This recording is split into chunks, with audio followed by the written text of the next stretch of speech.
안녕하세요. 안녕하세요. 예. 저는 오늘 사회를 맡은 김혜민입니다. 네, 지금 현재 국민과입니다. 안철수 언니 인사. 정말 반갑습니다. 저희가 지난 12월에 홈페이지를 개편을 하면서 홈페이지는 이제 온라인상으로 그렇게 소통하지만 사실은 오프라인상으로도 직접 접촉하고 또 말씀을 듣고 여러 가지 사실은 소통이라는 것이 내용도 중요하지만 방법이나 형식상도 다양해야 되는 것이거든요. 그래서 어떻게 하면 또 더 적극적으로 많은 이야기들을 들을 수 있을까 고민하던 끝에 홈페이지 슬로건을 저희들이 만드는 것보다는 여기 계신 분들이 만들어 주시면 좋겠다는 생각이 들었습니다. 그래서 이제 공모를 하게 됐고 많은 분들 거의 300건 가까이 이렇게 공모를 하셨는데 이렇게 심사를 한다고 이렇게 보다 보니까 어느 한 분만 이렇게 고르기에는 죄송할 정도로 정말 많은 고민들, 많은 열정들이 담겨 있었습니다. 그래서 저희들이 고민하는 끝에 아이디어를 냈던 것이 거기에 나오는 공통적인 단어들이 굉장히 많았습니다. 그래서 공통적인 단어 중에서 가장 많이 쓰신 단어 50개 정도를 선정해서 워드 클라우드 아시죠? 워드 클라우드를 한번 만들어 봤습니다. 혹시 네. 여기 있구나. 바로 이쪽에 보는 건데 줄 정도 공부를 했는데 281개의 슬로건이 모였다고 해요. 네, 그리고 지금 여기 뒤에 보이시나요? 네, 비법이라고 하더라고요. 네, 지금 보니까 정치, 새정치, 함께 국민이라는 단어가 특히 눈에 띄네요. 예. 네, 들어보니까 오늘 친구 한 명도 같이 와도 된다고 된다고 이제 말씀하셨다 하더라고요. 네. 예, 그게 뭐라고 하나? 요즘 아이들 말로 뻘쭘하잖아요. 그런데 친한 분하고 둘이서 같이 손잡고 오면 훨씬 더 마음 편하게 이렇게 좀 더 참여도 잘 될 수 있고 친구에게 자랑도 할 수 있고 여러 가지로 좋은 것 같아요. 그래서 가능하면 꼭 친한 분 한 분 이상 모시고 오면 좋겠다 그랬던 겁니다. 예, 어떤 의미에서 또 의원님이 주시에 대해서 설명을 들었는데 슬로건을 제안해 주신 분과 함께 온 짝꿍 분들이 한 40분 정도 되시는 것 같아요. 네, 그리고 멀리서 아주 다양한 분들이 그리고 다양한 연령대의 분들이 많이 춤을 춰 나서 정말 셀 수 없을 정도로 많네요. 예. 그리고 또 아드님이랑 함께 오신 분도 계신 것 같아요. 예. 그래서 좀 더 몇 분 가깝게 모시고 안현님이랑 말씀 분들을 모이고 가진 자리인 만큼 슬로건을 공모하시게 된 사연을 이제 차례차례 한 분 한 분씩 모셔볼까 합니다. 네. 김보영 학생 모셔보려고 하는데 그리고 안현이 한 분 더 모셔보려고요. 올해 이번에 이제 부산에서 올라온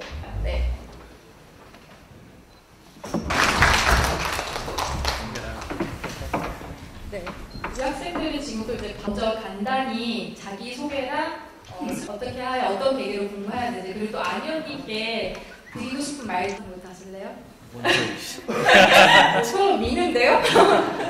안녕하세요. 저는 부산에서 올라온 이제 고등학교 3학년, 그러니까 이제 대학교에 입학하게 된 김도영이라고 합니다.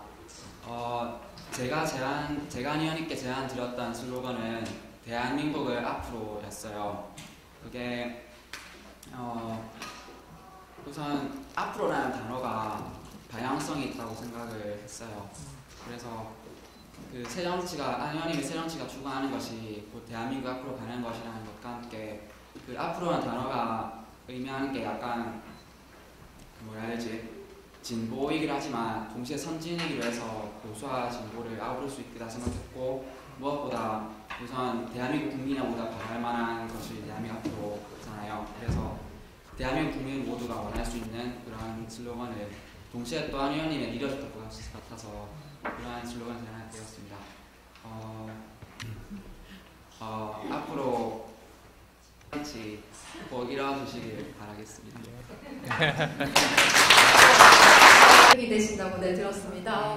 소개 잘못드리면 좀 죄송하고요. 네, 그럼 먼저 이제 이제 도영 학생 같은 경우에는 이번 3월에 대학생 길이거든요. 우리나라 같으면.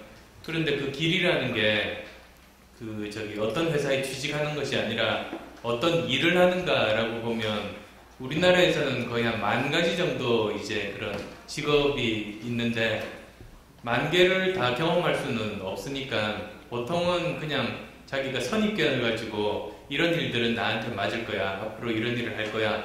그리고 이런 일은 아예 나한테는 안 맞으니까 뭐 제외한다든지 그렇게 하기 쉬운데 그냥 단순히 그럴 거는 아니라는 게 저도 살면서 알게 됐어요. 예를 들면 저는 절대로 사업은 안 한다고 전 마음속으로는 생각하고 처음에 의대 가서 교수의 길을 걷다가 어쩔 수 없이 사업을 하게 되면서 오히려 저한테 제가 사업가로서의 재능이 있다는 걸 나중에 알게 됐어요. 만약에 저한테 그런 기회가 주어지지 않았다면 몰랐었겠죠. 그래서 지금 막 대학에 들어가는 학생들에게 꼭 권하고 싶은 거는 무조건 이건 아니라고 생각하지 말고 자기가 아니라고 생각했던 것들도 한번 간접 경험이나 아니면 그 인턴이나 자원봉사 같은 것들을 통해서 그 하나씩 경험을 해보라. 그런 말씀을 드리고 싶어요. 그게 자기한테 안 맞는 게 확인이 된 것도 굉장히 좋은 경험입니다. 그런 경험들이 하나하나 쌓여서 나중에 중요한 어떤 인생 결정할 때 꼭 그게 다 도움이 되리라고 믿어요. 아까 공모했던 슬로건은요, 안심하는 대한민국 혹은 안심하고 살 수 있는 대한민국이라고 공모를 했었어요. 일단 단순한 이유로는 그냥 이철수 의원님 성을 따서 이렇게 슬로건과 연관 지어보자 하는 생각도 했고, 또 지금 대한민국 이렇게 뉴스 이런 거 보면은 항상 뭐 싸우고 뭐 안 좋은 일만 들리고 이런 대한민국에서 이렇게 안심하고 살 수 있는 그런 대한민국이 되었으면 하는 바람에서 그렇게 슬로건을 거예요. 네, 정확하게 짚으신 것 같은데요. 그러니까 제가 항상 하는 50년간 굉장히 가난했어요. 처음에는 50년 전에는. 그래서 가난이라는 우리나라가 가지는 문제를 산업화로 극복을 해서 가난을 극복을 했죠.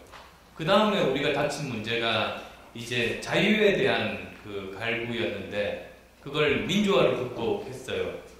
그럼 지금은 어떤 문제가 우리 앞에 주어진 가장 중요한 문제냐? 가난, 자유에 대한 갈구, 그 다음이 모든 사람들이 가지고 있는 미래에 대한 불안인 거죠. 저는 그렇다고 보고 그게 이제 한국형 복지국가를 만들면서 이제 해결해 나가야 된다는 이야기들을 계속 했는데 그 정확하게 지금 안심할 수 있는 대한민국이라는 게 어쩌면 지금 우리 모두가 가지고 있는 그 문제를 정확하게 짚은 거 아닌가 싶은데요. 감사합니다. 네, 물어보는 시간을 갖도록 하겠습니다. 일단 철수 의원님께 이렇게 직접 보니까 성공해지네요. 그렇기 전에는 항상 이렇게 활짝 웃으시고 그런 모습이 보기 좋았는데 지금은 이렇게 뉴스를 보면 많이 얼굴이 굳어져 있는 그런 모습을 보면서 여러 가지 생각을 합니다. 사실 제가 인터넷 뉴스를 자주 보는데요. 이렇게 인터넷 뉴스를 봐도 댓글을 보면 안 의원님들을 향해 근거도 없이 혈뜨는 많은 네티즌들을 보게 돼서 지지자로서도 기분이 안 좋은데 안 의원님 본인은 얼마나 힘드실지 그 모습이 그려집니다. 하지만 안철수 의원님이 재작년에 쓰셨던 그 저서 안철수의 생각에서 이런 말씀을 하셨더군요. 사람들은 인상이 부드럽거나 선해 보이면 약하다고 생각하는 것 같아요. 선한 것은 약한 것과 다르다고 생각합니다. 선한 것의 반대는 악한 것이며 약한 것의 반대는 강한 것이지요. 따라서 선하면서 강할 수 있고 반대로 악하면서 약할 수 있지 않을까요? 저는 그 말에서 안 의원님 본인은 정말 잘 표현했다고 생각합니다. 웃으시는 그 순한 모습에서 이런 험한 정치에 몸을 던지기로 결정한 것은 아마 안 의원님의 굳은 의지와 결단, 강한 면이 크게 작용한 것 같습니다. 그렇게 꿋꿋이 남들이 뭐라고 하든 국민을 위해, 새 정치를 위해 수고하시는 안철수 의원님을 한 학생으로서 미래 유권자로서 항상 응원합니다. 안철수 의원님 파이팅!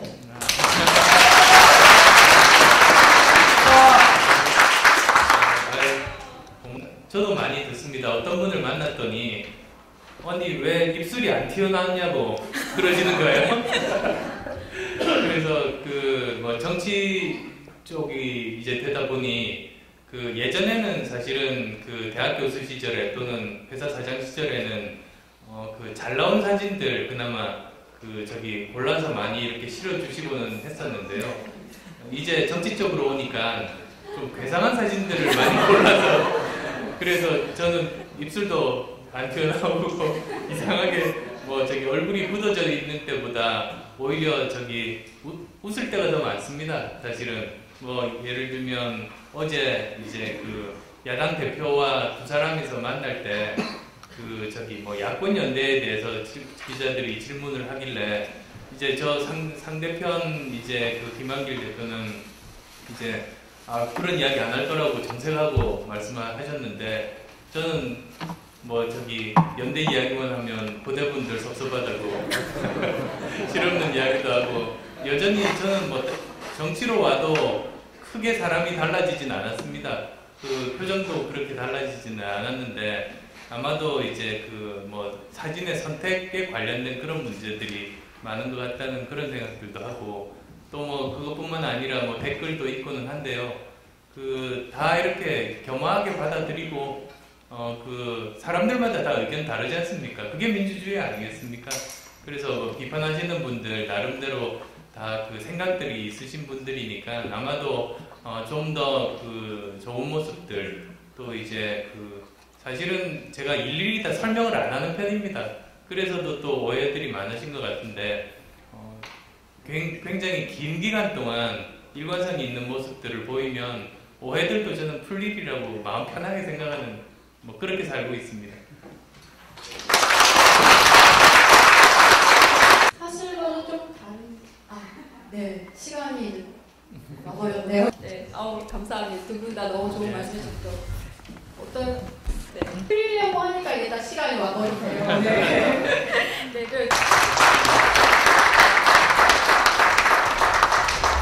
고맙습니다. 네.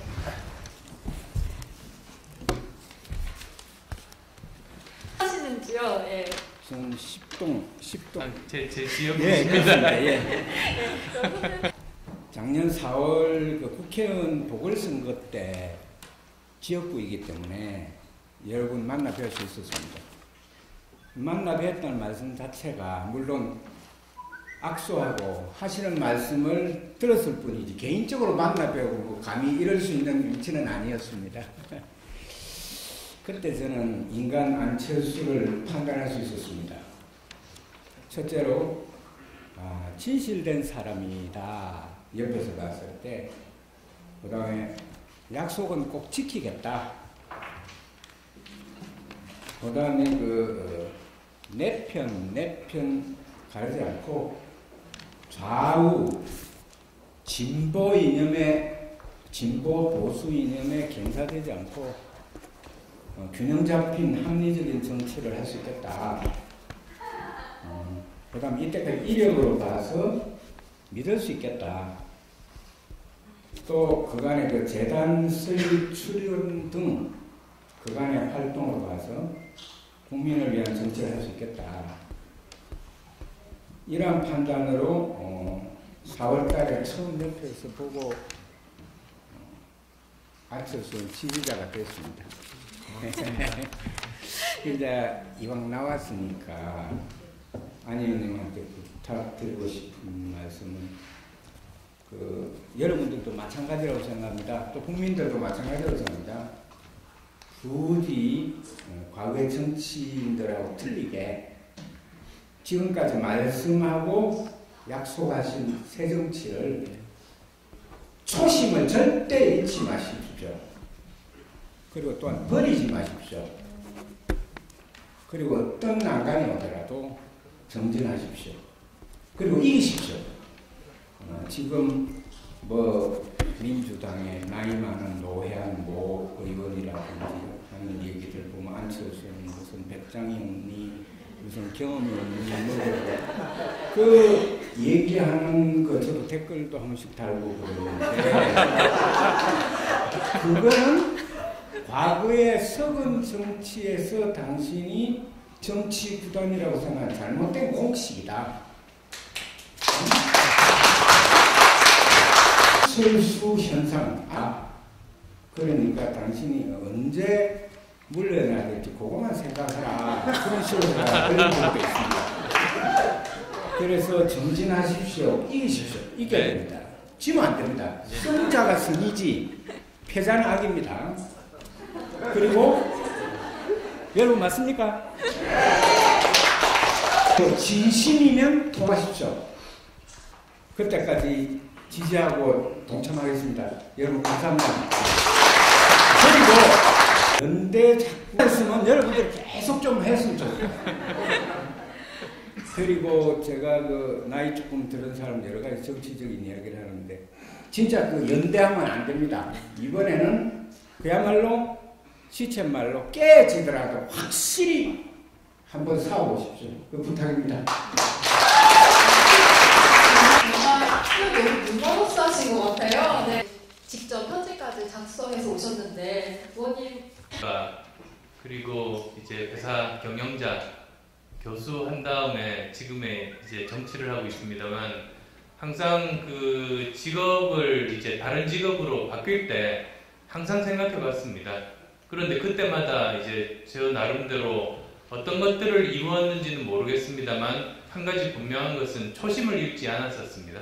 항상 처음 시작할 때와 이제 그 일을 끝날 때 초심을 안 잃었다는 것 확인하면서 이제 그 다음 일들을 하곤 했습니다. 그런 맥락에서 보면 사실은 지금도 생각해 봅니다. 처음 이제 정치를 시작한 게 불과 1년 반도 안 됐습니다. 제가 10년은 넘은 것 같은 느낌은 듭니다만 1년 반도 안 된 지금 시점에서 1년 반 전에 대선 출마 선언했을 때의 초심, 그리고 또 가까이로는 노원에 출마했을 때 그때 초심, 그때 제가 했던 이야기들 다시 한번 보면서 초심을 잃지 않았다는 걸 다시 한번 더 확인할 수 있었습니다. 그래서 그건 분명하게 약속드릴 수 있습니다. 저는 절대로 초심 잃지 않겠습니다. 감사합니다. 제가 이 자리를 빌어서 안철수의 젊으신 분은 우리 안철수 지지자분들이 굉장히 많은데 제 나이 이상의 그 연세 드신 분들 좀 더 그 설득을 하고 얘기를 해야 되거든요. 그래서 일부러 제가 여기까지 왔는데 여러분들 젊으신 분들 연세 드신 분들한테 저희 그 안철수 의원님 생각, 안철수 현상, 새정치 이런 걸 잘 좀 전파해 주셨으면 좋겠습니다. 감사합니다. 예, 선생님 감사합니다. 선생님. 예, 선생님 따뜻한 말씀하고 가보겠습니다. 말씀하실 때 그럼 이번에 모실 선생님은 다시 한번 따뜻한 박수로 맞아주시기 바랍니다.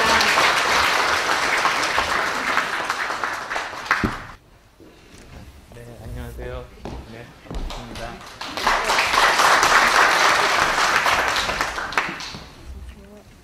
예, 안녕하세요.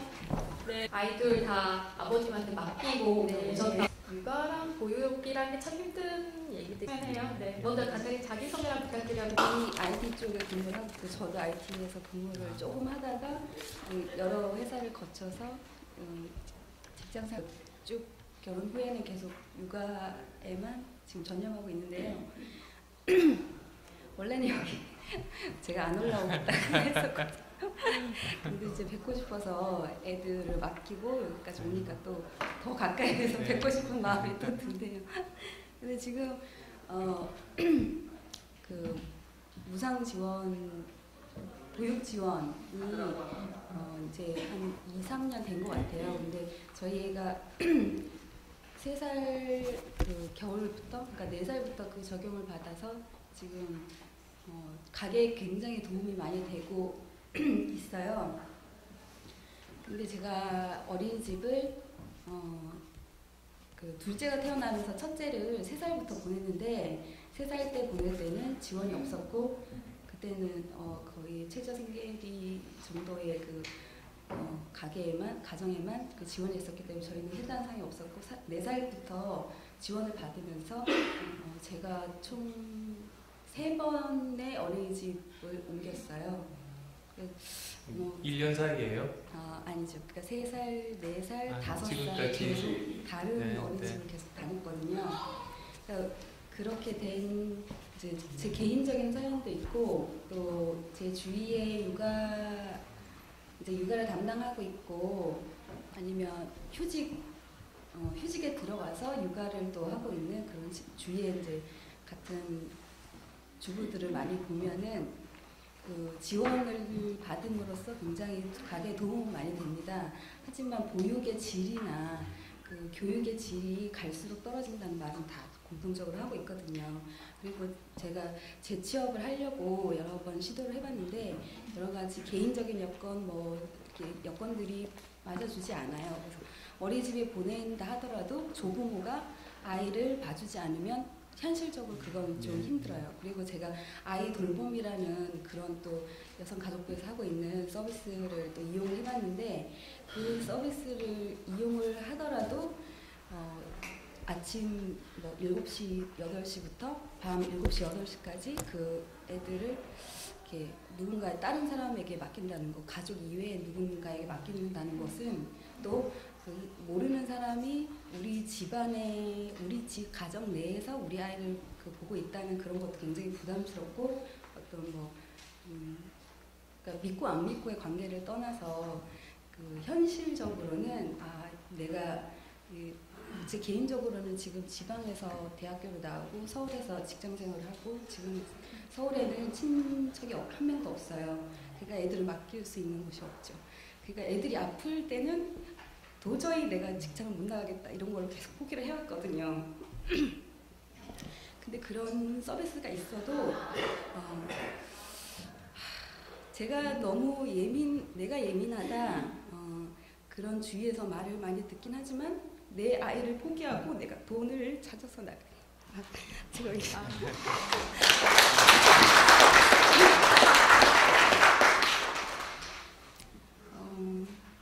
그래서 차라리 그것을 어떤 어린이집, 유치원이라고 하는 그런 기관에다가 그 지원을 이렇게 함으로써 그 처음 시도를 했을 때는 저희가 우리나라에서 이런 제도가 생기는구나 굉장히 이렇게 막 희망찬 그런 게 있었어요. 근데 갈수록 질이 떨어지고 하니까 그 다음에 유치원과 어린이집의 격차가 많아지고 개인 부담이 갈수록 더 증가합니다. 왜냐하면 원장이나 그 운영하시는 이사장 이런 분들이 위탁체에서 굉장히 이제 경제적인 부담을 이렇게 얘기를 하기 때문에 또 그 외에 부수적으로 들어가는 돈들은 계속 늘어나요. 그러니까 이게 지원이 진짜 되고 있는 건가 이게 점점 실감을 못하게 되는 거죠. 실제적으로는.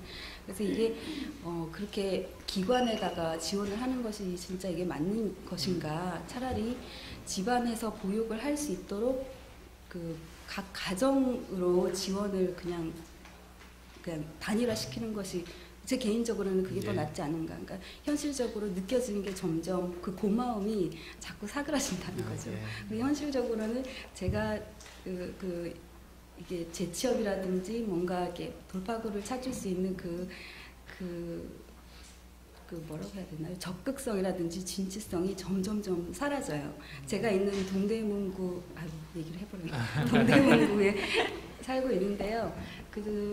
이제 그 지역 특성 같은 것도 좀 있겠지만, 제 나이 또래의 사람들이 어디 가입할 수 있는 단체라든지 활동을 할 수 있는 그런 그 프로그램이라든지 이런 것이 진짜 없거든요. 아무래도 이렇게 노인 세대들이 많은 구라서 그런지 저희 같은 20대, 30대들이 이렇게 활동을 할 수 있는 그런 게 전혀 없어요. 그러다 보니까 더 이제 조금 위축되는 그런 감이 있어요. 그래서 이런 모임이 있고 그런 것도 제가 여기 나오는데도 되게 기분도 좋긴 했지만 큰 좀 용기를 내서 온 거거든요. 그래서 오니까 이렇게 따뜻한 얘기들이 오가고 막 희망적인 막 얘기가 막 오가고 그러니까 이게 한 20년 전에 대학교 다닐 때 들어봤던 그런 분위기인 것 같다 막 이런 반가운 마음도 막 들고 그래요. 그러니까 제가 안 의원님이 그 보육이라든지 교육방 그런 부분에 대해서 조금 어떤 관심을 많이 가지고 계시겠다라는 생각은 하고 있지만 과연 어떤 식의 이렇게 희망찬 이런 부분을 생각하고 계실까 그게 좀 궁금했습니다. 절대적으로 양적으로 질적으로 우리나라 보육 시스템이 부족했지 않습니까? 그걸 이제 그나마 다행인 것은 급격하게 우선 양만이라도 이제 늘리는 작업들이 지난 아주 2, 3년간 이제 벌어졌는데요. 그러다 보니까 이제 문제들이 양적으로는 어느 정도 이제 됐지만 질적으로 굉장히 많은 문제들이 지금 현재 있지 않습니까? 저도 이제 그 부분을 사실은 담당하는 보건복지위원회 소속이어서 이제 그 부분들을 잘 들여다보다 보면 이제부터 우리가 해야 될 부분들은 방금 말씀하셨듯이 실제로 제대로 이런 비용들이 부모님들이 느끼기에 제대로 쓰여지고 있는가 그래서 전달 시스템이라는 표현을 씁니다. 그런 어린이집 포함해서 모든 복지를 실제로 국민들에게 제대로 혜택을 드릴 수 있는 그런 전반적인 체계를 복지 시스템 전달 체계라고 하는데요. 그 부분들에 대해서 지금 여러 가지 효율성이라든지 또는 이제 모든 분들이 상황이 다른데 그분들에게 정말로 필요한 부분들을 지원해 줄 수 있는 이러한 부분들 그런 부분들이 다 부족하고 그리고 또 무엇보다도 보육교사들도 사실은 부모님도 지금 그렇게 만족을 못 하시겠습니다만 어린이집에 있는 보육교사들도 처우가 워낙 열악해서 100만원, 120만원 이 정도 받으시면서 굉장히 이렇게 오랜 동안 근무를 하게 되고 별로 행복하지 않다 보니까 아이들도 제대로 잘 돌보지 못하는 악순환은 지금 반복이 되고 있습니다. 그래서 지금 그런 문제들을 이제 풀어가야 되는 게 이제 당장 지금부터 앞으로 우리에게 주어진 숙제인 셈입니다. 그래서 그 부분들 그냥 책상에서 이런 게 좋겠지 하고 하는 게 아니라 지금부터는 실제로 적극적으로 부모님들 찾아뵙고 말씀 듣고 현장에서 문제점들 줄이는 방향 쪽으로 보다 더 노력이 필요하다고 생각하고 저도 그래서 열심히 특히 이제 제가 지역구인 상계동이 노원구가 서울시에서 어린이집이 가장 많습니다. 그래서 또 당연히 또 보육교사분들 어린이집 원장님들 항상 이렇게 저한테 말씀들을 많이 전해주시는데요. 그분들께도 말씀드리는 것이 노원구의 어린이집 문제들을 잘 해결할 수 있으면 그건 우리나라 전체로 확산할 수 있다. 그러면서 여러 가지 지금 말씀 듣고 방법들 마련하고 이제 필요한 부분들 이제 올해부터 이제 법안들로 제출하고 그럴 계획입니다. 그 과정에서 또 지금 느끼는 말씀들 꼭 저희들 의원실 쪽으로 말씀해 주시면 고맙겠습니다. 잘 들었고 한국의 여성이 그리고 엄마들이 편히 일할 수 있는 날이 빨리 오기를. 네, 고맙습니다.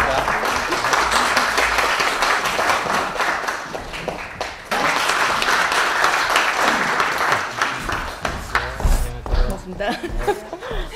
엄청 떨리네요. 네, 안녕하세요. 안녕하세요. 예, 간단히 자기소개. 슬로건을 낸 것은 행복을 추구하는 정치인데요. 행복을 추구하는 정치고 주변치라고 많은 사람들이 소통하는 관계고 그리고 많이 소통하고 행복했으면 자살도 많이 줄까 생각했어요. 저희 공문회 쪽이랑 저희 아는 사람 중에 2명이 자살로 생을 마감했거든요. 그래서 그걸로 인해서 많은 아픔을 느껴서 그렇게 자살률이 없었으면 하는 그런 마음으로 했고요. 그리고 한철수님한테 바라는 것은 가보년세에는 칭찬을 만드셔서 좋고 많은 사람들이 소통하고 서민들한테 의해주는 그런 사람들을 만들어줬으면 좋겠습니다. 그리고요, 제가 질문이 하나 있는데 네, 천천히 말씀해 주셔도 돼요. 네. 아이고, 엄청 떨려. 이 자리도 많이 떨리고 급하게 등을 만드는 것도 좋은데 과거 역사를 바로 세우는 것도 중요하다고 보는데 어떻게 생각하시는지 물어봤는데요. 여러 번 말씀드리고 여러 번 이야기해도 여러 번 이야기해야겠다고 생각하는 게 이런 자살률, 출산율 부분입니다. 그래서 뭐 제가 또 여러 번 말씀드리지만은 어떤 한 사회의 그 상황을 가장 잘 나타내는 지표가 두 가지라고 생각합니다. 그게 이제 자살률과 출산율인데요. 자살률은 지금 현재 우리가 얼마나 지금 현재 그 힘들다고 느끼는가, 그게 자살률로 나타난다고 생각을 하고요. 또 이제 출산율은 우리가 우리 미래에 대해서 얼마나 믿음을 가지고 있는가, 마음 놓고 좋은 사람과 결혼하고 아이 낳아서 그 내가 죽으면서도 저 아이가 이 나라에서 행복하게 살겠지 하고 편안하게 눈을 감을 수 있는, 그게 출산율로 나타나는데요. 불행하게도 우리나라가 OECD 국가 중에 자살률 1등, 출산율 최하위 아닙니까? 즉 지금 현재 많은 분들이 지금 우리 사회가 너무나 살기에 힘들다고 느끼고 있고 미래에 대해서 그렇게 희망을 못 가지는 게 지금 현재 그런 수치로 나타난다고 생각합니다. 그래서 뭐 새정치가 별거겠습니까? 그런 일 바로잡는 게 저는 새정치라고 생각합니다. 정치가 원래 해야 됩니다. 그리고 이제 그런 뜻에서도 아까 신당 만들라고 말씀하셔서 말씀 듣고 열심히 지금 이제 만들고 있는 과정 중에 있고요. 그 과거 역사에 대해서 정말로 중요하게 생각합니다. 아마도 좀 이 부분들도 오해가 있으신 것 같은데요. 그 제가 그 제주도에서였었던 것 같은데요. 제주도에서 그 기자분 한 분이 이제 이 부분 물어보시길래 저희들이 많은 문제의식을 가지고 있다고, 그런데 이제 더 근본적으로는 그 이런 이야기들을 했습니다. 그래서 사실은 나중에 이제 다른 분들 이야기들을 듣다 보니까 제가 그 문제의식을 가지고 있다는 걸 먼저 설명을 좀 더 드리고 나서 좀 더 거대 담론, 우리나라가 이렇게 국론이 분열된 상태로 가면 그 우리 모두에게 좋지 않다는 그 말씀을 드렸어야 되는데 자세한 설명 안 드리고 바로 이렇게 거대 담론으로 뭐 말씀을 드리다 보니까 오해가 있으신 것 같은데요. 그 역사의식 정말로 중요하다고 저도 믿습니다. 그게 제가 동부가 역사 특위에서 열심히 활동하고 있는 이유이기도 하고, 그리고 또 더 근본적인 말씀을 드리자면 사람과 동물이 다른 것 한 가지, 가장 중요한 것 한 가지가 동물은 똑같은 어떤 환경 하에서는 똑같은 반응을 합니다. 그런데 사람은 똑같은 환경에서도 다르게 반응합니다. 그 이유는 사람만이 그 상황에 대해서만 반응하는 것이 아니라 지금까지 살아온 경험, 역사, 그리고 맥락 하에서 지금 현재 상황을 해석을 하고 거기에 반응을 하기 때문입니다. 즉 이렇게 간단하게 말씀드리면 맥락을 인식하고 반응하는 게 사람이고 역사 인식을 가지고 현재 상황에 반응하는 게 사람이기 때문에 그 같은 상황에서도 다르게 느끼고 다르게 판단한다. 그래서 역사 인식이 중요하다. 그리고 요즘 이제 국사 교육에 대해서 의무를 해야 된다는 이야기들이 많이 나왔습니다만 저는 훨씬 더 일찍 이 역사 교육에 대해서 이야기한 바가 있습니다. 그래서 그런 부분들 걱정하지 않으셔도 되겠습니다. 네, 감사합니다. 감사합니다. 일단 지금 만남이 울리네요. 네. 예. 선생님 감사합니다.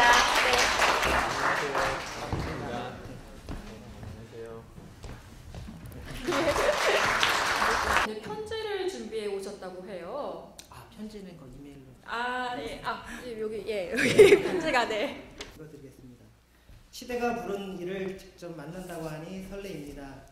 더군다나 매스컴에 주무돼 국회에 가본다고 하니 기대도 됩니다. 요 며칠 세인의 입방하에 오르내리시는 걸 보니 안타깝습니다. 진위를 떠나 언론에 의해 여론이 춤을 추니 여지없이 선거철이군요. 지난날 제가 읽었던 삼국지에 안타까운 장면이 많이 나오죠. 그것은 사람의 중요성입니다. 제갈공명이 아무리 완벽한 계획을 세워도 사람에 의해 수포로 돌아가는 장면이 많이 나옵니다. 또한 중요한 것은 건강이라고 생각합니다. 천하의 제갈공명도 건강을 해치고 술을 다하니 어쩌겠습니까? 문득 백방으로 뛰며 새정치의 문을 열려고 하는 지금 안희원님의 건강에 염려되는 게 허튼 걱정은 아닐 겁니다. 하늘은 스스로 돕는 자를 돕는다고 진심으로 가는 그 길에 정의를 갈망하는 대다수의 국민이 그 뜻을 이루어 주실 거라 믿습니다. 제 아들이 이제 중3이 되는데요. 독서의 중요성을 제가 아무리 말해도 듣통으로 듣는지 전혀 듣는 것 같지 않아요. 그래서 안희원님이 초등학교부터도 책을 많이 읽으셨고 지금도 참 많이 읽으시겠지만 독서의 중요성에 대해서 말씀해 주시면 제 아들이 정신을 차리지 않을까 그 생각도 들고요.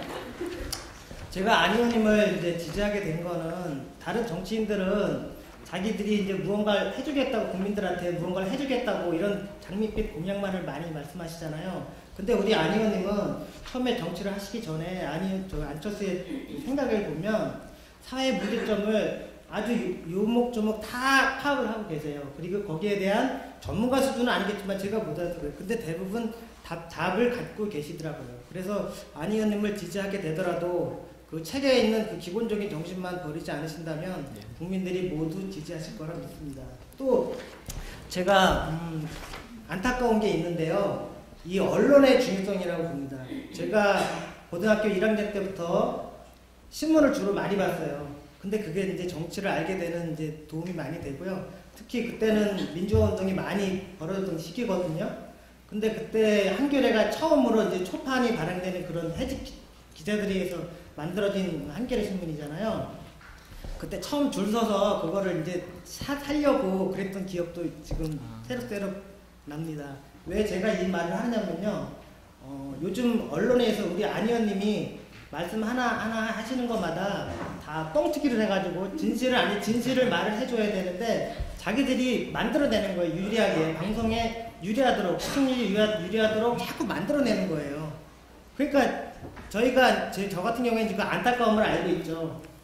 나이 많으신 분들이 오해를 하고 특히 새정치나 이런 거에서 일단 불신을 하시는 게 언론이 제대로 된 그 안희원님의 진실을 말해주지 않고 기득권의 거기에 기대서 자꾸 편향되게 방송을 하니까 나이 드신 분들은 아예 들으려고 하진 않아요. 근데 특히 젊으신 분들은 다행인 거는 요즘에 뭐 컴퓨터나 이런 게 많이 발전해 있어서 다행히 젊으신 분들은 그런데 쏠리지 않고 제대로 판단하시는 것 같아서 새정치의 미래는 밝을 거라고 믿습니다.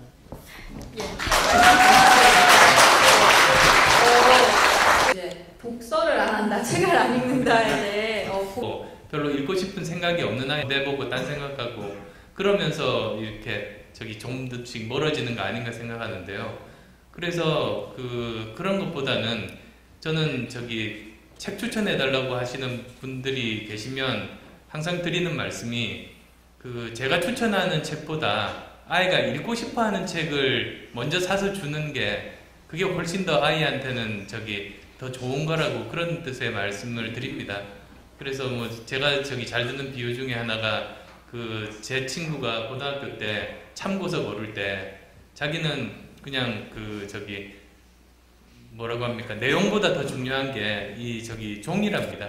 종이가 보들보들 좋으면 이렇게 공부가 저절로 잘 되는 그런 타입의 친구였는데 그래서 자기는 내용 안 보고 눈 감고 이렇게 더듬으면서 제일 이렇게 감촉 좋은 참고서를 골라서 그걸로 공부한다고 그러더라고요. 그게 말이 아니거든요.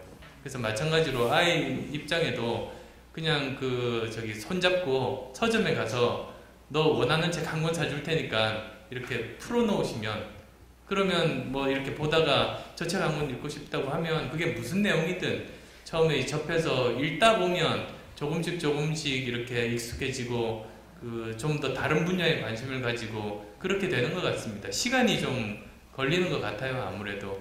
그래서 그런 방법으로 하면 좋을 것 같고요.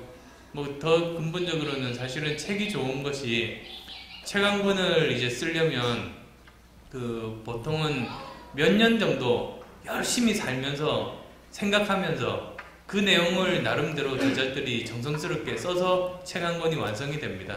그러니 뭐 책 한 권이 읽는데 몇 시간이 걸리지 않는데 그 시간 동안에 다른 사람들이 거의 뭐 10년 동안 했던 경험들, 고민들을 간접적으로 내가 알 수 있는 거 아니겠습니까? 그러니까 그런 게 굉장히 소중한 것 같아요. 다른 사람이 10년 살았던 내용 내가 지금 몇 시간 만에 다 알고 뭐 그 사람과 수준이 같아질 수 있는 것이니까요. 그래서 그 책을 너무 이렇게 어렵게 생각하지 말고 꼭 뭐 내가 발전하고 외우겠다 생각하는 부담도 갖지 말고 그냥 뭐 내가 좋아하는 가수의 일생에 대해서 자서전 있으면 그것도 보고 그러면서 재밌지 않습니까? 얻을 게 있거든요. 항상 그 좀 뭐 아무리 통속 소설이라고 해도 무협지라고 해도 거기서 또 교훈을 얻으려면 얻을 수 있습니다. 그 안 읽는 것보다는 나으니까요. 그렇게 이렇게 친해지고 익숙해져 가는 게 좋을 것 같습니다. 네, 지금? 그 과학에 관한 그런 책을 드리고 싶은데. 네. 오늘 아버님 이제 돌아가시면서 서점 들려서 책 한 권 꼭 사주셔야 될 것 같습니다. 마침 읽고 싶은 책도 있다고 하니까. 네. 네. 두 분 모셨었습니다. 네. 감사합니다.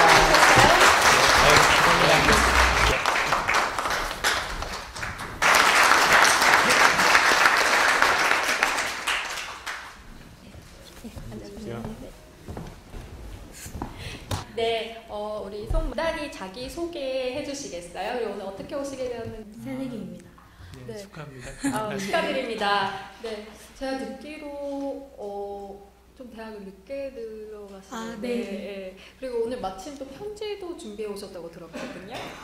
네, 저기 또 편지 가지고. 네, 솔직하게 솔직히 쓰신 편지인 만큼 의원님께 솔직한 의견 전달해 보시면 어떨까 싶습니다. 네. 안녕하십니까. 저는 오늘 10년의 어머니하고 참석하게 된 송마리아라고 합니다. 저는 특성화 고졸 재직자 전형으로 이번에 대학에 입학하게 된 14학번 새내기입니다. 제가 안희연님께 드리고 싶은 말은 제가 대학에 입학하기 위해 면접을 보는 동안에도 이제 대학은 학생의 가능성을 보기보다는 이 아이가 등록금을 낼 수 있는 형편인가에만 치중해서 면접을 보았습니다. 저는 그런 걸 보면서 참으로 씁쓸한 현실이다라고 생각했습니다. 또한 대학에 가기 위해 3년간 일하는 과정에서도 고졸로서는 당당하게 인정받지 못하는 현실이 안타까웠습니다. 우리 사회가 함께 가는 사회, 편견 없는 사회가 되기 위해서 안희연님께서 피폐하고 자신만 아는 현대인들의 모습이 아닌 공생의 가치와 새로운 가치관이 필요함을 일깨워주셨으면 합니다.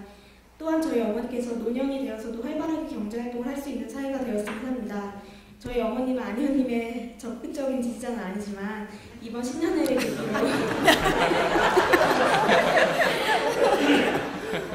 네, 이번 10년회를 계기로 안희연님의 좋은 모습, 좋은 생각, 좋은 행동을 많이 보고 가셨으면 합니다.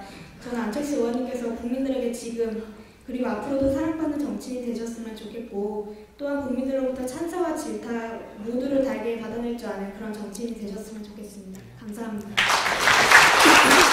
선생님께서 직접 편지도 준비해주시고 그 나름의 이제 모든 분야에서 격차가 심각하게 지금 진행되고 있는 게 우리 한국 사회인 것 같아요. 그러니까 빈부 격차, 남녀 간의 격차, 그리고 세대 간의 격차, 지역 간의 격차, 대기업, 중소기업 간의 격차, 산업군 간의 격차. 보시면 지금 우리가 생각할 수 있는 거의 모든 분야에서 격차들이 벌어지고 있고, 그리고 특히 이제 그 같은 기회를 가지지 못하는 이런 구조들이 우리 모두를 힘들게 하고 미래에 대해서 불안감을 가질 수밖에 없게 그렇게 몰아가는 것 같아요. 그래서 그 사실은 사회가 제대로 정의로운 사회가 되려면 마치 저기 운동할 때 그렇지 않습니까? 우리 달리기 할 때 어떻게 합니까? 처음에 모두 다 출발선에 다 이렇게 다 서요. 그 다음에 이제 그 신호를 울리면 동시에 출발해야 되잖아요. 먼저 출발하면 부정 출발이죠. 그래서 모두가 똑같은 출발선상에 서야 되는 게 운동 경기 기본이고, 그 다음 또 이제 달리기 하는 도중에 이렇게 먼저 가는 사람 이렇게 붙잡거나 반칙하면 안 되잖아요. 그럼 탈락시켜야지. 그렇게 도중에 반칙하지 못하게 하고, 그 다음에 이제 그 목표점에서 골이 내서 1, 2, 3등 나왔어요. 그런데 1, 2, 3등 그대로 그냥 끝나는 게 아니라 억울하게 정말 실력 좋은데 도중에 넘어진 친구 있으면 다시 그 다음 경기에 재도전할 수 있게 해주고 다시 또 1, 2, 3등 할 가망이 없다고 해도 그 사람들 사회적인 안전망 같은 걸로 보호해줘야 되는 게 이제 기본적인 운동 경기인데요.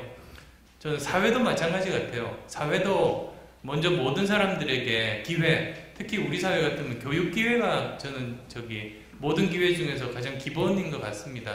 그래서 돈 많은 사람이 더 교육 기회 많이 가지고 그런 게 아니라 모든 사람들이 같은 공평한 기회를 가지는 것. 그리고 또 도중에 같이 경쟁을 할 때 덩치가 크고 힘이 세다고 반칙하는 거 절대로 일어나지 못하게 국가에서 잘 감시해서 절대 반칙 못하게 하는 거. 그 다음에 또 설령 이제 끝에 결과가 나왔다고 해도 다시 재도전 기회 주고 사회적인 안전망 통해서 약자들 보호해주고 그게 저는 제대로 된 사회라고 생각하거든요. 그런 사회 될 수 있도록 정말 최선 다할 계획입니다.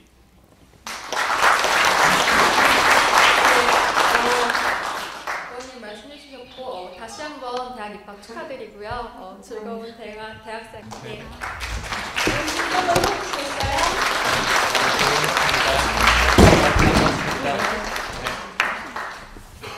네. 부부 동반으로 많이 오셨는데 데이트하러 온다고 말씀하시는 걸 듣고 참 아름답다는 생각을 했습니다. 네, 정수택 선생님 무대 위로 올라와 주시겠어요? 네. 어서 오십시오. 네, 안녕하세요. 어서 오십시오.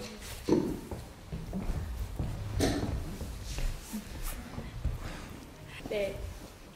자기소개 부탁드리겠습니다. 딸 셋의 아버님의 쓰신 것들을 대부분 읽었습니다. 예, 그래서는 항상 어떻게 저렇게 많은 일을 하실까? 아까도 직접 말씀하셨지만 5가지 직업을 바꿔가면서 저는 지금 그러니까는 급여 이제 보험자 생활을 하고 있는데 지금까지 계속 회사 생활만 하고 있는데. 어떤 걸 다른 걸 해보고 싶어도 크게 도전을 하려면 용기가 있어야 되고 어려운 길을 쉽게 갈 수 있는 쭉 길만 왔지 이렇게 바꿔서 어려운 길을 못 걸어봤던 부분이라 항상 어떻게 저렇게 하실 수 있을까 이런 부분을 갖고 책을 좀 봐왔고 제가 이제 이 자리에서는 그런 부분보다는 정치를 하시고 계시기 때문에 정치인들에게 바라는 부분을 한번 생각해 봤습니다. 가지고는 강자에게는 당당하고 약자에게는 겸손한 그런 정치인들을 뵙고 싶었고 그런 정치인이 나서야 조금 바뀌지 않을까 해서 첫째 정치인이 되시면 이렇게 이제 높은 자리에 올라가서 권력을 이렇게 갖고 계시다는 생각으로 저번에도 많이 나왔지만 공무원들이 못 알아본다고 공무원들한테 야단치고 큰소리치고 소방서 전화해서 못 알아본다고 야단치고 이런 부분들이 정치인이 되면 자기가 군림하려는 그런 부분은 참 국민들이 봤을 때는 아니다 생각이 듭니다. 그래서 그런 부분 안 의원님은 아니지만 이제 새 정치의 당을 만드시기 때문에 그런 정치인은 잘 가려서 받으셔야 될 것 같고 또 이제 강자라고 하면 재벌기업 회장님이랄지 아니면 또 대통령 아니면 국회에서도 자기 당 아니면 이런 분들한테는 당당하게 할 소리 할 수 있는 부분 그랬을 때 우리 이제 국민이 봤을 때는 통쾌하다 이렇게 대리만족을 할 수 있다고 봅니다. 노무현 전 대통령이 청문회 때 전두환 전 대통령한테 면패를 던지면서 큰소리 칠 수 있는 그런 데서 내가 못하는 부분을 정치인이 대신 해줄 수 있다. 우리가 뽑은 지도자가 그래서 거기서 만족을 할 수 있다. 그래서 항상 그런 부분 당당할 수 있는 저야 직장 다니면서 사장님이 큰소리 치면 당당하게 할 수 그런 부분을 못하는 부분에서 그런 부분에서 좀 만족을 느낄 수 있다 생각하고 두 번째 지금 국회의원 연금법이 지난 몇 달 사이에 도입된 국회의원 자기들의 제가 봤을 때 국민으로 입장에서는 자기 이익을 챙기는 겁니다. 국회의원들 그런 부분에서도 나서셔서 그건 아니다. 혼자서 할 수 있는 부분은 아니지만 그 부분을 저기 이렇게 직장 동료들끼리 얘기해 보면 30년 동안 30만 원씩 30년 동안을 30만 원씩 그 국민연금에 부어야 그것도 67, 8세 이제 지금 조금씩 늦어져서 그래야 120만 원 받을 수 있는 금액인데 무려 그 국회의원 한번 이렇게 이름 올리면 그게 그 65세 이후부터는 120만 원씩 돌아가실 저기 운명을 다할 때까지 나온다는데 직장인들이 굉장히 분노하고 있습니다. 개탄스러운 일이다. 그리고 또 하나 그 말씀드려야 되는 그 제가 이제 세 딸이라 해서 우리 큰애가 새내기 이번에 대학 들어갔습니다. 그래가지고 그 등록금 고지서를 봤는데 정말 그 등록금이 480 정도 인문계인데 480 정도 나왔는데 둘째가 지금 고3 올라갑니다. 그래서 지금 뭐 대학을 가게 되면 연달아 갈 수도 있는데 반값 등록금 정치에서 굉장히 많이 나왔는데 하나도 실현된 게 뭐 시립대 서울 시립대 정도만 실현되고 나머지는 일반 사립대는 전혀 실현 안 된 걸로 알고 있습니다. 그래서 그런 부분 약속을 했으면 지켜지는 그런 부분, 그 다음에 그 부분이 저도 이제 고등학생 자녀를 둘 때까지는 아닌데 대학 자녀를 두다 보니까 그 부분이 굉장히 그 실생활에 와닿는 거라 그런 부분을 좀 추진을 하면 다른 뭐 그 유럽에서는 그 6천에서 8천 불 정도의 프랑스나 독일 이쪽은 영국은 말고도 반값도 아니고 더 적은 금액으로 대학을 졸업한다고 들었습니다. 근데 그 망하지 않지 않습니까? 우리나라는 뭐 무상급식 쪽은 해도 망한다 하고 지금 반값 두분만 망한다는 이런 부분은 너무 과대 포장된 거라고 생각됩니다. 한 가지입니다. 물어봤거든요. 아마 여기 구경시켜주고 싶어서 신청을 한 게 아닌가 이런 생각이 드는데 이렇게 어렵게 안 의원님 만났는데 저는 일단 제 소개를 하면은요. 올해 이제 대학에 들어간 큰 딸이 있고 이제 또 올해 고3이 되는 둘째 딸이 있고 그리고 이제 올해 중학교에 들어가는 이제 막내가 있어요. 이렇게 세 딸의 엄마고 이제 저도 여성이고 이러다 보니까 뭘 건의드릴까 생각해봤는데 지금 여기 이제 주변을 둘러봐도 여성분들이 별로 보이지 않거든요. 그리고 우리 사회의 그 어떤 중요한 자리랄까 이런 것들에 보면은 여성들이 차지하고 있는 자리가 너무 없는 것 같습니다. 그래서 저희 아이 공부 열심히 하고 있고 이런데 저희 아이들이 이 사회에 4년 후 아니면 10년 후 이 사회에 나왔을 때 정말 이렇게 자기의 능력을 발휘할 수 있는 이런 기회가 제대로 잡힐 수 있을지 지금 같은 상황이라면 앞으로도 별로 달라질 게 없을 것 같거든요. 그래서 그런 것들 조금 신경 쓰셨으면 좋겠고 요즘 이렇게 신문 기사에 많이 나오는 게 그 기업은행장 대신 그 권선주 씨인가요? 예, 그분 이렇게 나왔는데 처음에는 이렇게 기사가 되더니 그 다음에는 이제 인터뷰 기사가 이렇게 계속 나오시더라고요. 그러니까 그거의 그 이면을 보면 우리 사회의 그 유리 천장이 얼마나 높은가라는 그런 또 다른 증거가 아닌가 싶고요. 그리고 그 얼마 전에 대선이 있어서 박근혜 대통령 당선되셨는데 그러니까 저 주변에 그 친정 어머니 또래의 그 연세 드신 분들은 이런 얘기를 많이 하세요.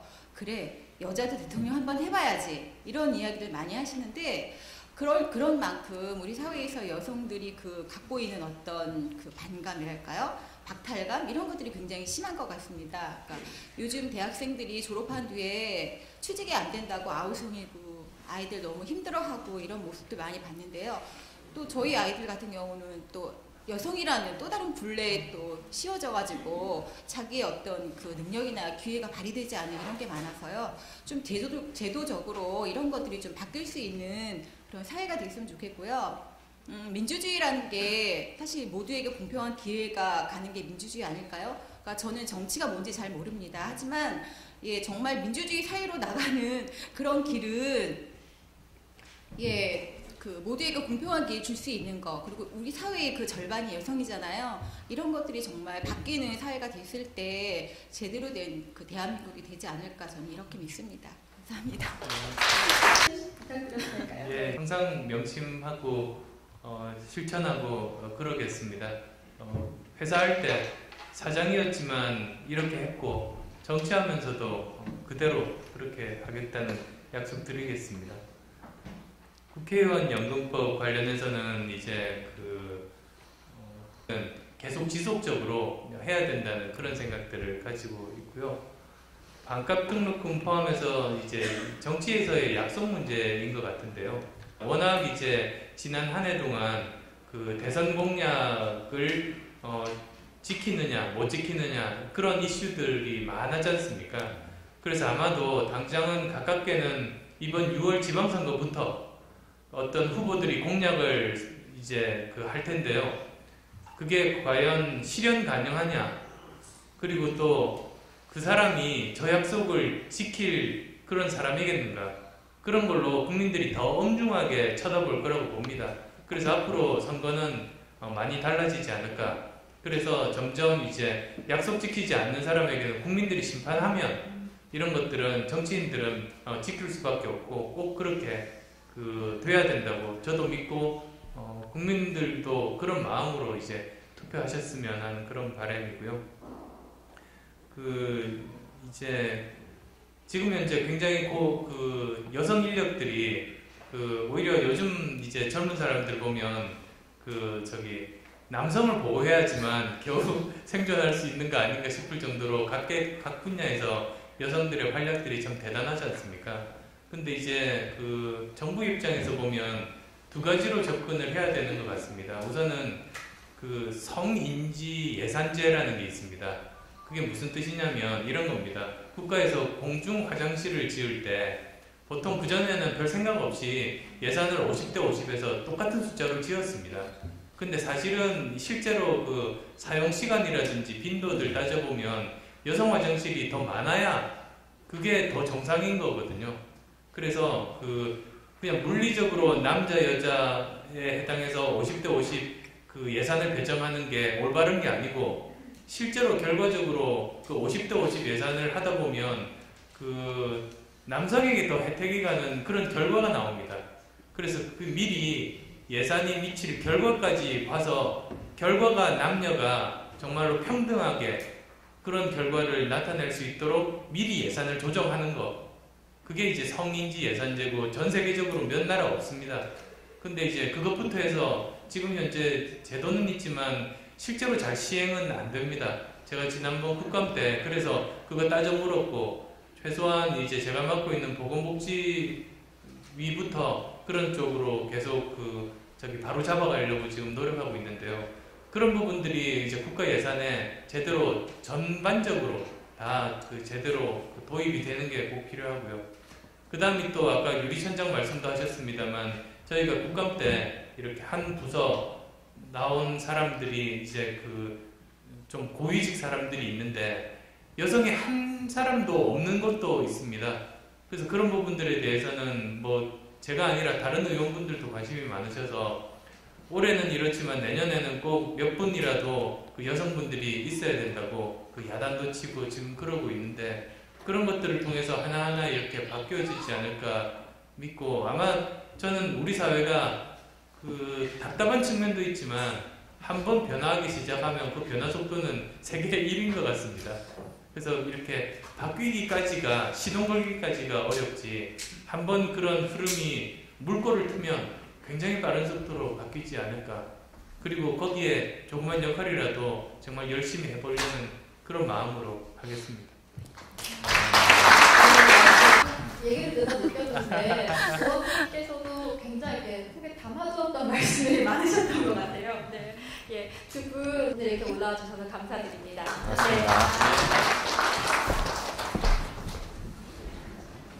아주 굳세게 버티고 있습니다. 오늘 이렇게 두 분을 모셨는데 제가 두 분에 대한 페이지 게시글 1위를 많이 달아주시는 페이지 댓글 1위입니다. 그래서 안철수 의원실 직원분들께서 꼭 뵙고 싶어서 이렇게 모시게 되었습니다. 네, 그럼 두 분께 간단히 소개 부탁드려요. 친일 내국노 척결 및 친일재산 환수법 통과 촉구를 미개인 하상욱입니다. 네, 안녕하세요.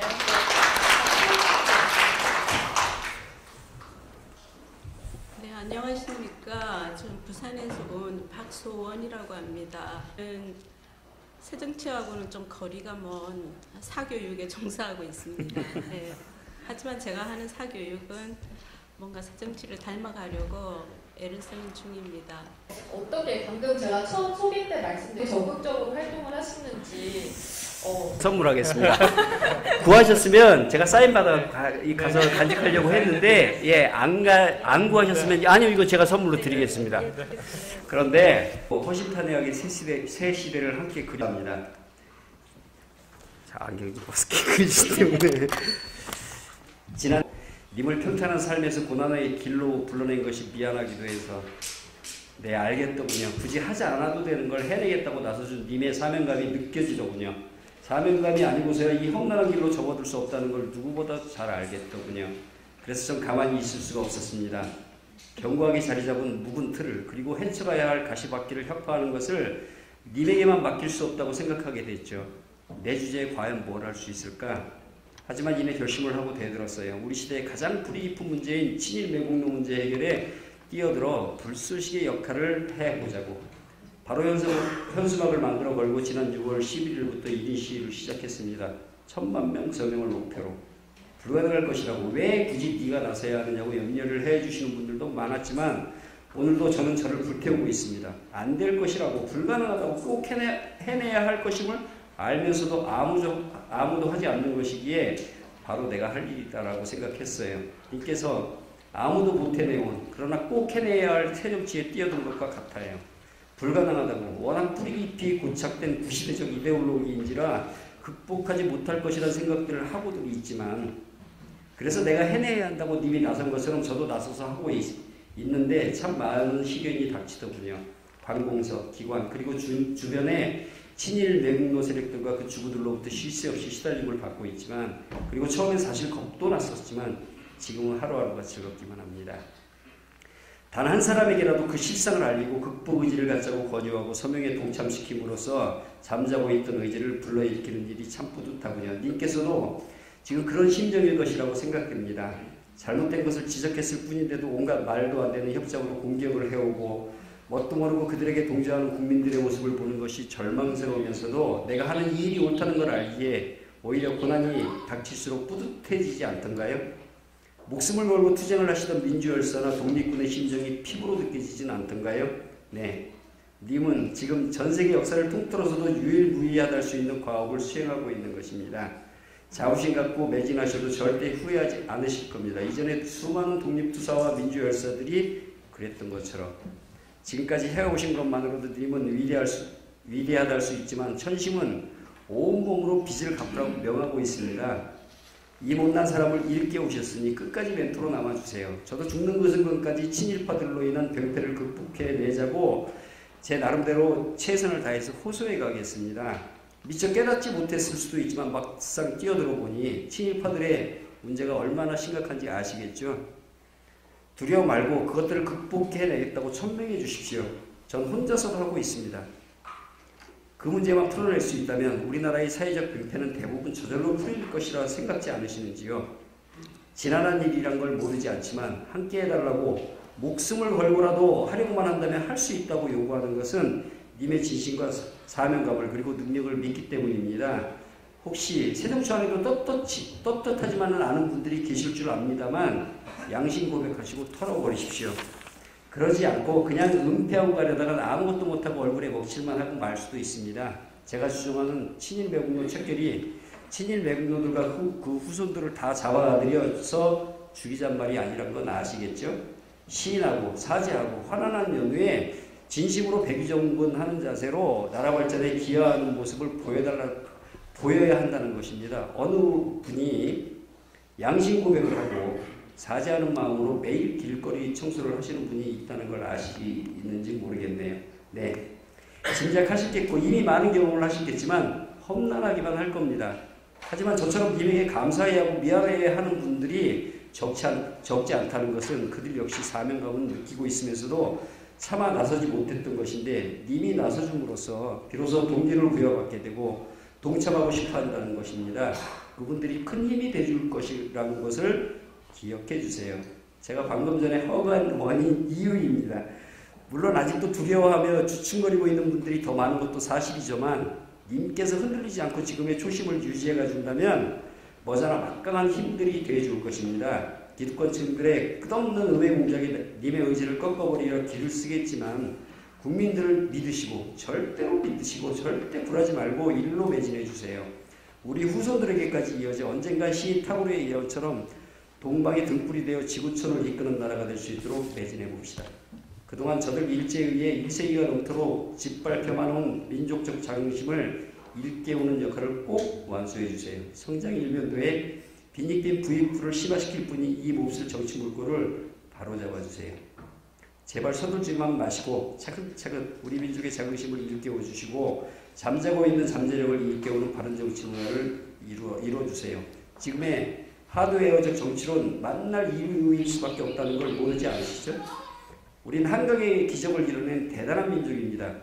하지만 그것은 하드웨어적 기적일 뿐. 이제 님께서 나서주셔서 소프트웨어적인 기적을 일으켜주세요.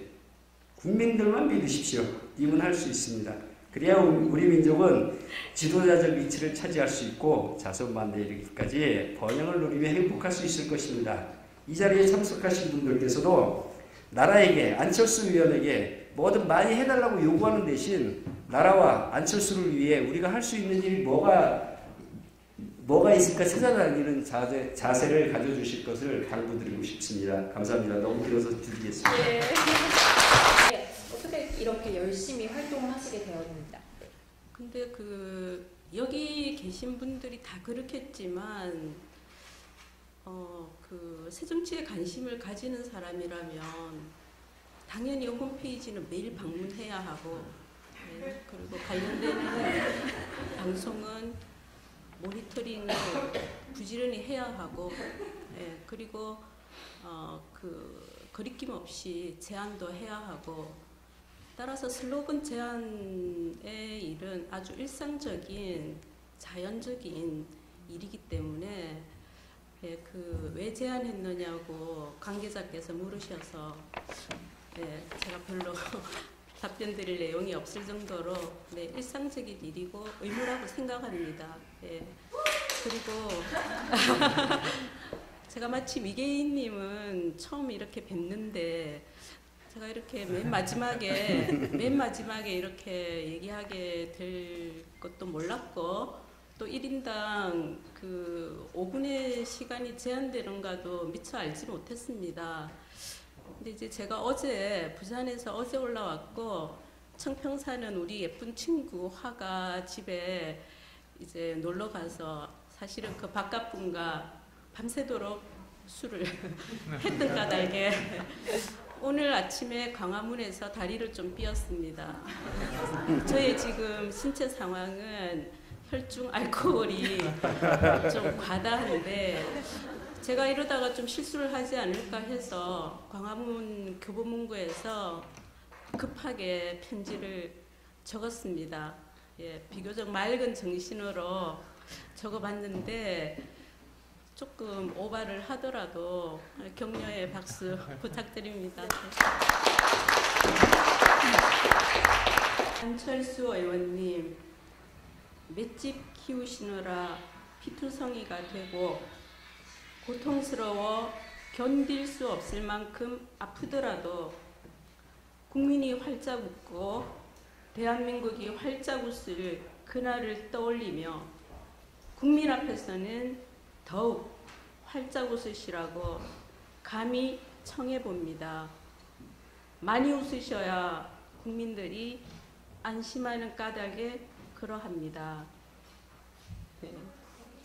새정치는 마침내 기적을 만들어낼 것이라 굳게 믿습니다. 하지만 우연한 기적은 없다고 생각합니다.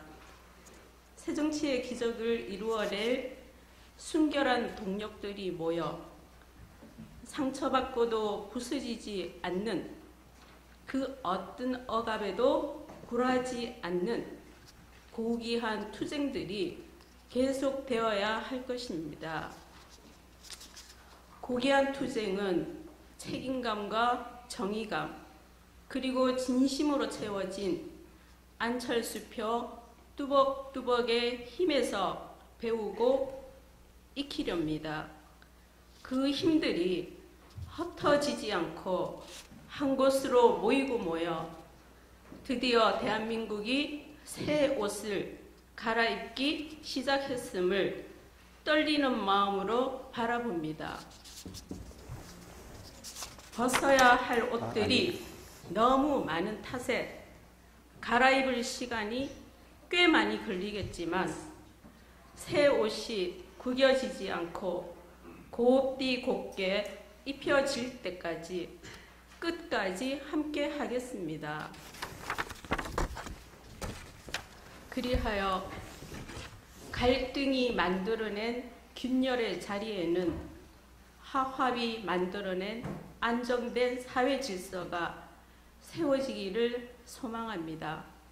그리고 셀 수도 없이 많은 사회 부조리와 격차 문제로 깊은 밤에도 잠 못 이루는 많은 국민들이 어이없이 빼앗겼던 자신감과 웃음을 되찾기를 소망합니다. 감사합니다.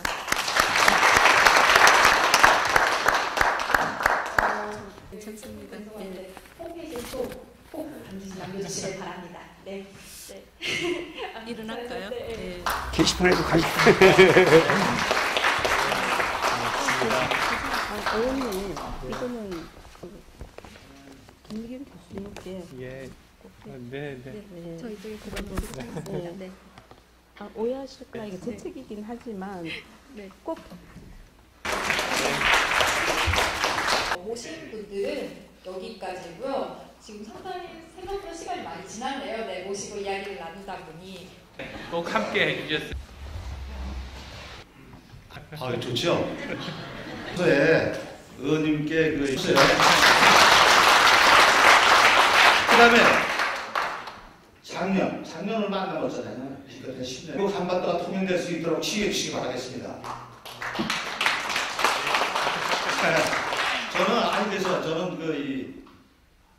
요즘에 뭐 새정치가 뭐하다 평론가들 뭐 이렇게 만들 많고 해서 제가 어제 사무실에서 잠깐 어느 작업해가지고 5가지를 새정치란 무엇이냐 5가지를 준비를 해왔어요. 시간 관계상 제출해드리겠습니다.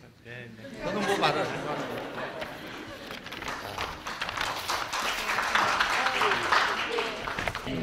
됐고 우리 아들이 뭐 들고 있다고 그러는데 아유, 고맙습니다. 네, 새정치 꼭 부탁드리겠습니다. 감사합니다.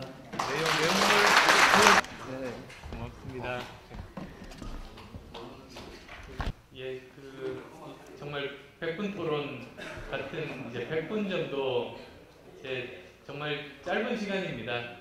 정말 시간 가는 줄 모르고 굉장히 많은 분들 한 분이라도 더 한번 개인적으로도 말씀을 나누고 싶다는 생각에 여러 가지 말씀들 듣고 또 제 생각도 말씀드리고 그런 시간을 가졌습니다. 그리고 또 마지막에 아버님 말씀하셨던 정말 사람 치료에서 컴퓨터 치료에서 이제는 사회나 국가 치료하는 역할을 해달라는 그 말씀 꼭 이제 명심하겠다는 약속도 드립니다.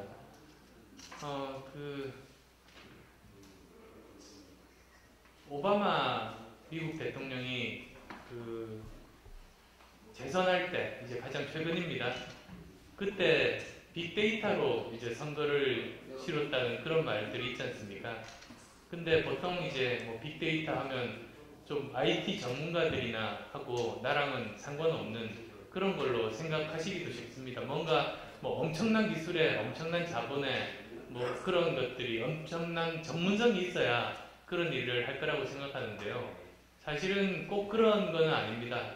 한 가지 사례 중에 하나도 굉장히 잘 알려진 것 중에 하나가 많은 이제 자료들이 필요하게 마련인데요. 그런데 그 자료들이 뭐 유권자 데이터베이스라든지 뭐 큰 자료들도 있지만 정말로 핵심적인 자료들이 어디서 나왔느냐면 자원봉사자들이 전국에서 마을을 돌아다니고 일상생활하면서 수집한 자료들이 굉장히 큰 힘이 됐습니다. 이런 겁니다. 젊은 사람들은 자원봉사를 하고 싶으면 여러 가지 할 수 있는 분야들이 많은데 나이 드신 분들은 체력 때문에 좀 힘든 육체노동에 해당되는 그런 자원봉사들은 못 하시지 않습니까? 그런데 이제 그분들이 자원봉사하고 싶은 이제 그 어르신들이 어떤 일을 하셨냐면 동네에서 가시다가 어떤 집에 보면 미국은 누구 지지한다고 이렇게 팻말 같은 거 세우는 뭐 그런 일들이 많습니다. 지나가다가 어떤 집에 누구 지지한다는 팻말이 있습니다. 그럼 가다가 그거 기록하고 지방신문 보다가 어느 분이 돌아가셨다고 부고가 뜹니다. 그럼 또 그거 기록해서 그걸 임명을 하는 겁니다. 그런데 그게 한 동네가 아니고 미국 전역에서 그런 그 직접 그 선거에 참여하거나 적극적으로 활동을 못 하시더라도 도와주고 싶다는 애틋한 마음이 있는 분 한 분 한 분이 그냥 일상생활에서 다니다가 이렇게 문득문득 발견했던 것들 그런 것들을 하나하나 모으니까 그게 엄청난 자료가 된 겁니다. 그게 빅데이터가 된 겁니다. 그래서 이게 뭐 단순히 이런 기술자들이 한 사람 두 사람 천재들이 하는 게 아니라 전국에서 이렇게 애틋한 마음 가진 많은 분들을 모은 마음이 결국은 그 오바마 대통령 재선이라는 그런 결과들을 낳았다는 뭐 그거는 이미 많이 알려진 이야기니까 아실 텐데요. 그런 사례도 보면 지금 이렇게 전 세계적으로 정말로 급박하고 빨리 돌아가고 글로벌화돼 있고 그 초고속의 그냥 첨단 기술의 이런 세상인 것 같지만 더 근본적으로는 한 사람 한 사람의 그런 마음들, 한 사람 한 사람의 작은 노력들이 세상을 바꿀 수 있다는 걸 보여준 그런 예라고 생각합니다. 그리고 오늘 모이신 분들도 그런 애틋한 마음에 한 분 한 분 그 정성스러운 이런 그 여기에 참여하신 마음들이 여기에 다 담겨 있는 거 아니겠습니까? 그 힘을 보여주는 그런 모임이라고 생각합니다. 그런 마음들 절대로 잊지 않고 초심 잊지 않고 최선 다하겠다는 약속 꼭 드리겠습니다. 정말 오늘 진심으로 감사드립니다. 양해 부탁드립니다. 국민과 함께 만들어가 혹시 좀 관심 있으신 분들은 저희 페이스북 좋아요 눌러서 함께 활동해보시면 어떨까 싶어요. 청년위원회 활동 같은 경우는 저희 청년위원장이신 안철수 의원님과 함께 국내 정내외 다른 정치단들 저희 청년위원회 페이스북 꼭 참조해주시고 페이스북 참조해주시고요. 가입도 꼭 부탁드립니다. 네.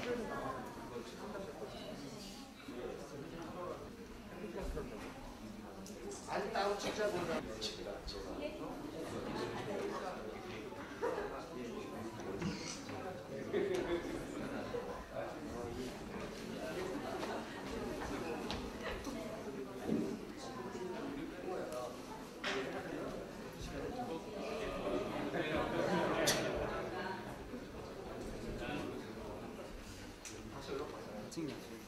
아마